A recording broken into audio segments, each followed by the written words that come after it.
നമസ്കാരം. അടിവാതിലും തുറന്നു വന്നേക്കുവാണ് കടവാവൽ. രസികൻ എന്ന സിനിമയിലെ ഈ ഡയലോഗ് കേട്ട് ചിരിക്കാത്ത മലയാളികളില്ല. നിത്യജീവിതത്തിൽ ഈ ഡയലോഗ് ഒരിക്കലെങ്കിലും മലയാളി പറഞ്ഞിട്ടുണ്ടാവും. ദിലീപ് പറഞ്ഞു തീരും മുമ്പേ മുഴുനീളൻ ഡയലോഗ് പറഞ്ഞ് പ്രേക്ഷകരെ ചിരിപ്പിച്ച രസികനിലെ ആ കൊച്ചു പയ്യനെ മലയാളി സിനിമാ പ്രേമികൾ മറക്കാനിടയില്ല. ഈ ഒരൊറ്റ സീൻ കൊണ്ട് തന്നെ മലയാളികളുടെ ഉള്ളിൽ മായാതെ ഇന്നും കൊച്ചു ഹരിമുരളിയുണ്ട്.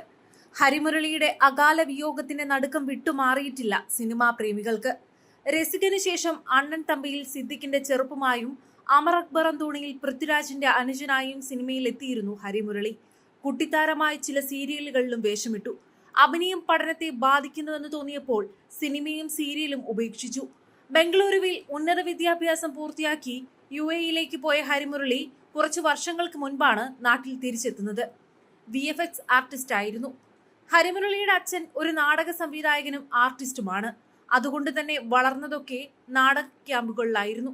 അഭിനയത്തോട് ചെറുപ്പം മുതൽ താല്പര്യമുണ്ടായിരുന്നു. അച്ഛന്റെ സുഹൃത്ത് സ്ക്രിപ്റ്റ് എഴുതിയ നാടകത്തിൽ ഗുഡ് മോർണിംഗ് ടീച്ചർ എന്നൊരു ഡയലോഗ് പറയാൻ പോയതാണ്. അവിടെ നിന്നാണ് കൊച്ചു ഹരിയുടെ അഭിനയ ജീവിതം തുടങ്ങുന്നത്. അതിനുശേഷം മറ്റൊരു സീരിയലിലേക്ക് വിളി വന്നു. സീരിയലിൽ നിന്നും സിനിമയിലേക്ക്. ആദ്യ സിനിമ രസികനിൽ അഭിനയിക്കുമ്പോൾ 6 വയസ്സ്. അന്ന് ആ പ്രായത്തിൽ അഭിനയിക്കുന്ന വേറെ കുട്ടികളില്ലായിരുന്നു. അത് ശരിക്കും ഹരിക്ക് ഒരു ഭാഗ്യമായി. രസികനിലെ അടിവാതിലും തുറന്നു വന്നേക്കുവാണ് കടവാവൽ എന്ന ഡയലോഗിലൂടെയാണ് ഏറെ ശ്രദ്ധ നേടിയത്. പക്ഷേ ആ ഡയലോഗ് സ്ക്രിപ്റ്റിലില്ല. ഡബിങ്ങിന്റെ സമയത്ത് ദിലീപ് കൂട്ടിച്ചേർത്തതാണ്. ആ സീനിൽ ദിലീപിന് അങ്ങനെ പറയാൻ തോന്നിയിരുന്നില്ലായിരുന്നെങ്കിൽ ആ ഡയലോഗും അതിലൂടെ ഹരിമുരളിയും ഹിറ്റാവില്ലായിരുന്നുവെന്ന് അഭിമുഖത്തിലൂടെ ഹരിമുരളി തന്നെ നേരത്തെ പറഞ്ഞിരുന്നു. പിന്നീട് ഹരിയുടെ ഐഡന്റിറ്റി തന്നെ ആ ഡയലോഗായി മാറി. സമൃദ്ധിയുടെയും ഹരിയുടെയും ആദ്യ സിനിമയായിരുന്നു രസികൻ. അവർ തമ്മിൽ നല്ല ബന്ധമായിരുന്നു. ഹരി കുട്ടിയായതുകൊണ്ട് തന്നെ സെറ്റിൽ എല്ലാവരും കൊച്ചു ഹരിയെ എടുത്തു നടക്കുമായിരുന്നു. രസികന് ശേഷം മാടമ്പി, ഡോൺ, അണ്ണൻ തമ്പി തുടങ്ങിയ സിനിമകളിലും വേഷം ചെയ്തിട്ടുണ്ട്.